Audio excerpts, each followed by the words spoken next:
Bismillahirrahmanirrahim. Recording in progress.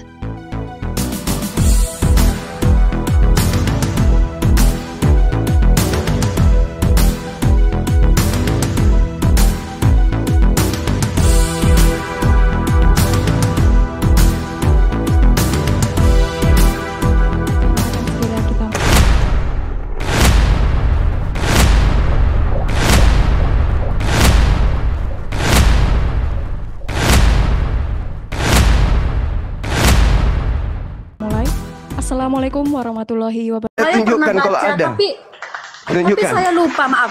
Memang benar. Nah, itu dia. Nanti saya cari datanya dulu, Bang. Ya, Saya cari datanya nanti. Ya, hadirkan kekuatan Saya cari kalian untuk datanya. menghadirkan. Itu nggak ada di Islam. Tapi kalau di kitab saudara yang Anda ambil sebagai alat untuk memerangi manusia, itu di Ulangan 20 nomor 10 dan seterusnya. Baca. Apabila engkau mendatangi sebuah wilayah, ajaklah penduduknya untuk berdamai. Kalau dia menerima engkau berdamai, jadikanlah mereka budakmu, jadikanlah mereka pekerja rodi. Kalau berdamai. Tapi kalau dia tidak mau menerima perdamaian denganmu, kepunglah, bunuhlah semua apa yang ada di dalamnya. Itu yang diperintahkan dalam kitab yang kalian ambil dari agama Yahudi untuk kalian jadikan senjata untuk membunuh hanguskan orang-orang di luar Kristen. Yang kedua, di dalam kitabmu Matius 28 yang tadi nomor 19, jadikanlah, itu perintah, itu amanat agung. Sorry. Agama agung, Mahkamah Agung atau apa namanya? Amsal Agung, Gurunda. Oh, Amsal Agung. Bukan. Aduh, salah juga ya. Apa? Astagfirullahaladzim. Amanat Agung. Amanat Agung itu, aduh. Jadikan itu perintah. Kalau kalian tidak menjadikan kami sebagai pengikut Kristus, kalian tidak menjalankan amanat agung. Siapa yang tidak menjalankan amanat agung, badosa jongana. Itu agama kalian. Jadi kalau Kristen mengajarkan agama kasih, aduh, saya mau muntah. Nggak ada kasih di Kristen itu, nggak ada. Nggak ada kasih di Kristen itu. Kasih yang mana? Bagi-bagi Indomie. Itu bagian daripada jadikanlah. Apa? Kasih beasiswa gratis. Oh, itu bagian daripada perintah jadikanlah. Menolong orang yang kena bencana, oh itu bagian dari amanat agung. Jadikanlah. Mengumpulkan orang gila di jalan untuk diobati gratis, oh itu bagian daripada jadikanlah. Apa yang kasih di Kristen? Tunjukkan saya satu aja. Tidak akan Anda temukan.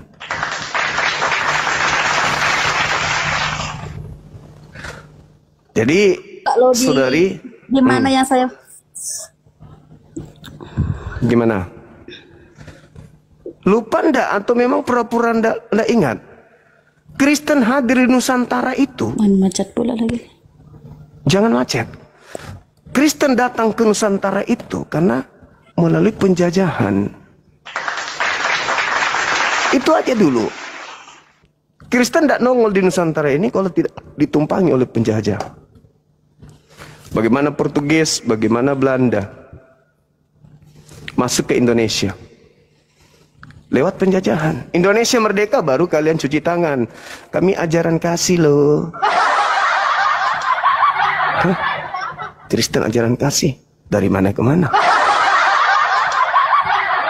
Nggak ada itu, Mbak. Jadi kembali aja ke tema bahwa Kristen ini adalah pengikut Kristus. Dan kami juga diajak untuk menjadi pengikut Kristus. Tapi sebelum kami masuk menjadi pengikut Kristus, terangkan dulu kepada kami.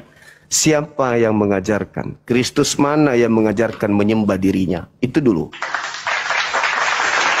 Kristus Yesus, Bang. Di mana Yesus anak Maria mengajarkan menyembah dirinya? Ada? Bukan menyembah. Lalu? Mengikuti. Kalau ikut berarti menyembah Elohim. Bukan menyembah Kristus. Karena Elohim, saudara, tumpuk semua gelar Elohim, tidak ada gelarnya Kristus. Tidak ada. Dan orang-orang Yahudi penyembah Elohim tidak disebut pengikut Elohim. Kalian aja yang mengatakan pengikut tapi penyembah. Itu trik. Itu trik. Seakan-akan pengikut tetapi pentuhan. Kalian itu pentuhan Kristus, bukan pengikut. Begitu, saudari. Ya, memang kebenaran itu pahit, tapi ya mau tak mau harus kita sampaikan agar saudari ini bisa sedikit belajar tentang agama Kristen. Agama Kristen itu tidak ada hubungannya dengan kitabnya Yahudi. Sama sekali nggak ada hubungannya. Tapi lagi-lagi dipakai untuk menggenapi nubuatan Yakub di dalam Kejadian 49 nomor 27. Yakub memanggil anaknya Benyamin. Benyamin, sini. Aku mau meramalkan, aku mau menceritakan seperti apa kelakuanmu kelak, keturunanmu kelak. Laku keturunanmu itu nanti seperti serigala. Merampas jarahan, habis itu membagikan hasil jarahan. Kejadian 49 nomor 27. Paulus di dalam Filipi 3 nomor 5 dia mengaku, aku adalah keturunan Benyamin. Keturunan Benyamin tadi Yakub ramalkan sebagai apa? Serigala. Yesus berkata dalam Matius 7:15, waspadalah kepada serigala yang nyamar domba, waspadalah kepada Paulus yang nyamar rasul. Dia merampas hukum Taurat lalu membagikan kepada yang bukan pemiliknya. Bukti di mana dia merampas Taurat lalu membagikan kepada yang bukan pemiliknya. Galatia 3 nomor 13. Kristus telah menebus kita. Siapa kita ini? Non-Yahudi. Kristus telah menebus kita dari hukum apa? Hukum Taurat. Sejak kapan hukum Taurat ini berlaku untuk non-Yahudi? Itu bukti. Dia mencuri, dia merampas.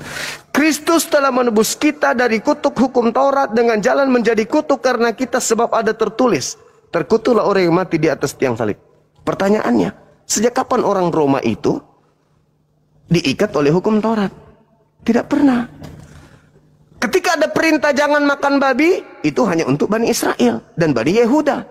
Orang Roma mau makan sama babi, mau makan babi, mau tidur sama babi atau apapun apa, tidak ada perintah kepada mereka. Tapi kenapa Yesus harus mati untuk mereka? Itulah bukti bahwa dia adalah serigala yang merampas harta milik kepunyaan Yakub, lalu diberitakan dan diberikan kepada orang-orang non-Yahudi. Lahirlah kitabnya orang Yahudi di agama kalian. Itulah yang saya sering katakan, kitab Kristen itu adalah kitab Spanyol, kitab separuh nyolong dari agama Yahudi. Kenapa bisa? Karena antara Kristen dan Yahudi ada serigala yang menghubungkan. Siapa? Paulus. Dia yang mengambil kitabnya orang, lalu membagikan kepada Kristen yang bukan Yahudi. Itu untuk menggenapi Kejadian 49 nomor 27. Ingat, Kejadian 49 itu adalah nubuatan Yakub kepada ke-12 muridnya, anaknya. Paulus orang mana? Orang Ibrani. Dari keturunan mana? Benyamin. Yesus mengatakan di dalam Matius 23 nomor 15, celakalah engkau wahai ahli Taurat, celakalah engkau wahai orang Farisi. Paulus mengaku ahli Taurat, Paulus mengaku orang Farisi. Celakalah engkau wahai orang munafik. Paulus di dalam 1 Korintus berapa itu? 1 Korintus 9. Iya benar Dinda. Nomor 20-21. Yang apa Gurunda? Dia mengaku kepada orang Yahudi, dia ngaku Yahudi. Kepada penganut Taurat, dia mengaku penganut Taurat. Kepada orang Roma, dia ngaku Roma. Kepada orang Yunani. Itu munafik namanya. Itu namanya nyamar seperti domba. Gitu loh. Celakalah engkau wahai ahli Taurat, celakalah engkau wahai orang Farisi, celakalah engkau orang munafik. Engkau menjelajahi daratan, menyeberangi lautan, mentobatkan orang menjadi pengikut agamamu, dan setelah kau jadikan dia sebagai pengikutmu, kau jadikan dia menjadi orang neraka dan 2 kali lebih jahat daripada engkau sendiri. Siapa orang Farisi? Siapa ahli Taurat? Siapa orang munafik? Siapa serigala? yang menyeberangi lautan, meninggalkan Yerusalem, menjelajahi daratan sampai ke Roma, sampai ke Kiliki, selain Paulus? Ada? Tidak ada. Cuman Paulus yang menjadikan orang yang masuk menjadi pengikutnya menjadi orang neraka. Itu dalil. Maka Kristen ini berbeda dengan Yahudi. Yesus mengajarkan muridnya untuk menjadi seorang Yahudi yang taat. Tapi Kristus yang ada di padang gurun mengajarkan pengikutnya menyembah dirinya, menuhankan dirinya. Ingat, selain Tuhan yang minta disembah hanya Kristus, yaitu makhluk yang datang ke padang gurun, yang datang kepada Paulus. Kalianlah pengikutnya, kalianlah penyembah Kristus itu. Makanya nanti kalau ketemu dengan Yesus yang asli, apa kata Yesus asli? Enyahlah daripadaku, wahai Daniel, aku tidak mengenal engkau. Engkau adalah pembuat kejahatan. Matius 7 nomor 15 sampai nomor 23.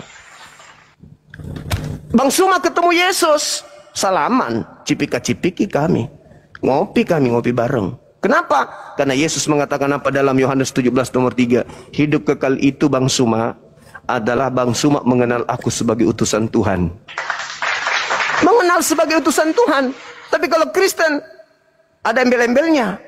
Mengenal Yesus utusan Tuhan yang adalah Tuhan itu sendiri. Wah, parah kali. Diusir ya, disepak lah kalian.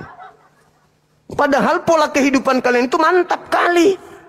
Bermukjizat, mengusir setan, bernubuat. Mantap kali kalian itu sebenarnya. Kayak Andi Simon, Rusuli Kubis. Enak kali sebenarnya kalian itu hidup. Sayangnya kalian bermukjizat pakai makhluk padang gurun. Dia mengaku-ngaku atas nama Yesus, dalam nama Yesus sembuh dan seterusnya. Tapi Yesus mengatakan, aku tidak mengenal kalian, aku tidak mengenal kalian, aku tidak mengenal kalian. Gimana itu? Orang Kristen sendiri tidak dikenal sama Yesus asli. Berarti kalian selama ini berkhotbah, bermujizat, ngobati orang, tumpang tangan pada orang sakit, sembuh. Berarti itu iblis dong. Bukan Yesus berarti. Dan memang Yesus mengatakan, waspadalah kepada penyesat yang datang kepadamu, yang memakai namaku, dan berkata, akulah Kristus. Mereka akan menyesatkan banyak orang. Mana orang banyak yang disesatkan oleh Kristus ini? Mana? Pendeta semalam, pendeta Rudi hanya mengatakan perspektif. Itu aja. Tapi mana orang banyak yang disesatkan oleh Kristus palsu? Mana? Tentu kalau ada Kristus palsu, pengikutnya disebut Kris apa? Krismon, nggak mungkin. Nggak mungkin. Iya, kalau Krismon itu berarti krisis moneter palsu. Ini Kristus palsu, berarti pengikutnya disebut Kristen. Ayo. Ini berdasarkan dalil, bukan perspektif, tapi dalil. Waspadalah agar kamu jangan disesatkan, sebab banyak orang akan datang memakai namaku. Siapa yang memakai nama Yesus? Itu. Dan si berkata, Paul itu. akulah Kristus. Siapa di luar Yahudi yang mengatakan Yesus itu Kristus? Islam atau Kristen? Itu. Kristen. Kristen. Orang-orang itu mereka akan menyesatkan banyak orang. Nah, siapa yang menyesatkan banyak orang ini? Yang membawa nama Kristus. Islam atau Kristen? Kalau Islam jelas. Kristen lagi. Islam membawa nama Nabi yang mulia, baginda Rasulullah Muhammad sallallahu alaihi wasallam. Kalau Kristen, Pak, Kristen, Advent, Protestan, apalagi saksi Oneness, Katolik, semua membawa-bawa nama Yesus Kristus. Dan semakin hari semakin dia merebak ke bumi, semakin banyak orang yang disesatkan. Kalau bukan Kristen, izinkan saya tahu siapa orang banyak yang membawa-bawa nama Kristus selain Kristen? Adakah? Orang-orang itu data di Bible.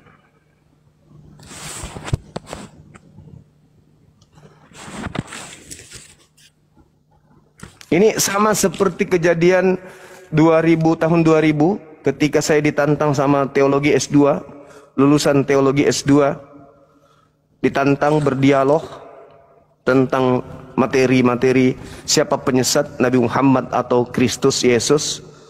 Saya di Mall MP dari jam 10 pagi. Kami datang jam 9, mallnya buka jam 10. Masuk kami di MP, kupikir apa dibawa kantongan 2 tentengan. Yang dibawa buku pada saat dia semester 1, semester 2, semester 3, semester 4, semester 5, sampai semester 7. Akhirnya dia cum laude kata dia. Tapi ku bilang, kenapa sampai semester 7? Kenapa nggak selesai? Oh, saya cum laude, langsung S2, teologi. Dia cuman kuliah 1,5 tahun kata dia. Dapat titel S2 teologi. Diskusi dengan Bang Suma. Dia bawa buku 1 meja, saya tangan kosong. Buka sana, buka sini, buka sana, buka sini. Ujung-ujungnya menangis. Kenapa? Karena musuh terberat Kristen itu bukan Bang Suma, bukan Islam, tapi Bibelnya sendiri. Kenapa bisa terjadi? Karena ada kekosongan di situ. Kekosongan gimana Bang Suma? Orang Kristen tidak diajarkan familiar dengan Bibelnya. Orang Kristen dipupuk dan dibesarkan bukan berdasarkan proses berpikir tentang isi Bible-nya. Orang Kristen menjadi pengikut Kristus hanya oleh karena doktrin dan dogma bapak-bapak gereja saja. Kenapa bapak-bapak gereja tidak mengajarkan isi Bible? Karena tujuan bapak-bapak gereja itu hanya fulus. Karena bapak-bapak gereja yang belajar menemukan bahwa lo semakin dibuka lo semakin dibuka lo. Kalau ini ku tinggalkan, kayak mana anak istriku? Nah, tutup aja ini Bible. Ambil data-data yang baik aja. Bapak-bapak, ibu-ibu, saudara-saudara, mari kita menyanyi dalam kasih Kristus. Haleluya, haleluya. Itu aja. Perpuluhan. Ini sudah tanggal berapa bayar perpuluhan. Ini tanggal berapa bayar perpuluhan. Itu. Sekolah minggu. Apa yang diajarkan di sekolah minggu? Pendalaman materi Bible? Dasar-dasar pijakan bahasa Yunani, Ibrani? No. Mereka hanya diajarkan kemudian cerita-cerita. Center class, Natalan, Yesus minum anggur, Yesus menyulap air jadi anggur, orang buta berjalan, dan seterusnya. Itu aja. Nyanyi-nyanyi diajarkan, itu sekolah minggu. Berbeda dengan anak-anak Islam. Diajarin betul-betul mengutui. Ini huruf alif, kasrah, tanda bawah bacanya I, fathah, tanda atas bacanya A, dhamma, hurufnya seperti ini bacanya U, kasratain, fathatain, dhammatain. Ini tanwin, ini sukun, ini tasydid, ini izhar, ini idgham, ini bilgunna. Itu diajarin sampai segitunya. Bukan hanya sebatas itu doang. Mereka diajarkan menghafal dari kata ke kata, dari huruf ke huruf, mat-mat bacaan. Artinya mereka diajarkan untuk membumikan Al-Quran di dalam tubuhnya. Itu Islam. Kenapa demikian? Karena percaya diri terhadap kitabnya. Maka cinta yang lahir adalah cinta terhadap Al-Quran, dan Al-Quran cinta kepada umatnya. Itulah yang dikatakan inna nahnu nazzalna zikra wa inna lahu lahafizun. Aku yang menjaga. Aku yang mewahyukan, aku yang menjaga. Maka Al-Quran dititipkan pada batin-batin setiap manusia Islam yang suci. Kalau Bible, tapi banyak kok. Walaupun demikian tentang Quran yang harus dipelajari orang Islam, kan banyak orang Islam yang hanya diajarkan untuk mengenal hurufnya saja, tapi tidak mengenal artinya, tidak tahu artinya apa artinya yang dibacanya itu. Banyak loh orang Islam yang tahu baca Al-Quran, ya benar abang bilang, diajarkan ininya kan, cara bacanya apa segala macam, tapi artinya mereka banyak yang tidak tahu loh. Paling tidak mereka sudah masuk ke dalam kendaraan menuju surga. Kenapa? Loh, bagaimana caranya dia membaca tapi tidak membaca tahu artinya? Quran itu, membaca Quran itu. Membaca Quran itu mendapatkan pahala. 1 huruf mendapatkan pahala, 2 huruf mendapatkan pahala, dan seterusnya. Kenapa? Masa? Gini loh bang, gini loh bang. Kalau abang bilang cuma mendapatkan baca 1 huruf itu mendapatkan pahala. Apa cukup untuk membaca doang? Tidak cukup hanya membaca. Aneh. Masa cuma Tidak membaca? cukup hanya membaca. Loh, tapi tadi kata abang. Tapi sudah dapat pahala. Tapi tadi kata abang, Mereka sudah membaca. saja sudah dapat pahala. Oke. Orang Islam bisa membaca Bagaimana original konteks? teks. Sabar. Orang Islam bisa membaca original teks kitabnya. Orang Kristen bisa nggak? Memang tidak bisa kami membaca original teks kami karena itulah keunikan kami. Karena apa? Itu Kami keunikan. tidak diajarkan untuk Itu keunikan. Bukan. Itu Ya keunikan. memang, itu kejujuran Tidak bisa kami. membaca Karena satu kitab gini, Bang. sendiri itu keunikan. Itu bukan Gini, Bang. ketertinggalan. Gini. Itu bukan ketertinggalan. Itu kelebihan. Gini loh, Bang. Tidak bisa membaca panduan hidup kayak gini nah. Ini panduan hidup kita dalam beragama. Tidak bisa kita baca, itu adalah sebuah kelebihan. Bukan kelebihan, tapi Lalu memang apa? Memang udah. Lalu apa? Lalu apa namanya? Kalau kitab sendiri tidak bisa baca original teksnya, itu kelebihan atau kekurangan?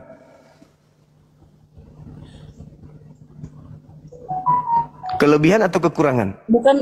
Bukan kelebihan dan bukan kekurangan sih, Bang. Memang kami nggak diajarkan untuk mengenal teks aslinya. Bagaimana ceritanya Anda tahu itu betul kalau Anda tidak tahu original teksnya? Saya tanya dulu. Enggak gini, Pak. Bagaimana Anda bisa tahu? Al-Qur'an itu. Bagaimana Anda bisa tahu kalau Anda artinya itu sudah benar kalau Anda tidak tahu original teksnya?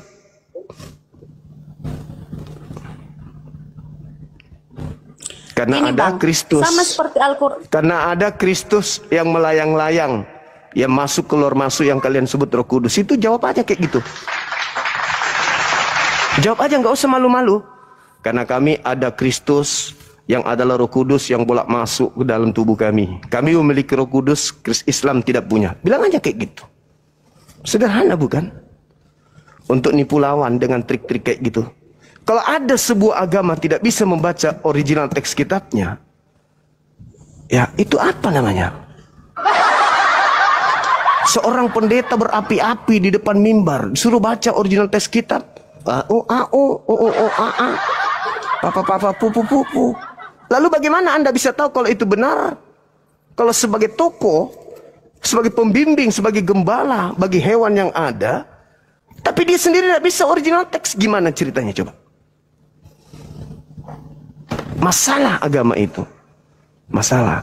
Makanya kami tertawa kalau ada orang Kristen membahas Islam tapi tidak bisa membaca kitab kami, itu kami katakan orang dungu sedang mendungui orang, sedang membodohi lawannya, temannya. Bagaimana mungkin seorang cuman membaca sampul lalu buka praktek? Sedangkan orang Kristen itu begitu. Mereka membaca seibarat anak TK baca buku kedokteran, sampulnya doang yang dibacanya. Al-Quran. Habis itu dia membahas Islam. Sama seperti kalian membahas kitabnya Yahudi. Tapi kalian tidak mengerti original teks kitabnya Yahudi. Apa yang kalian sampaikan itu?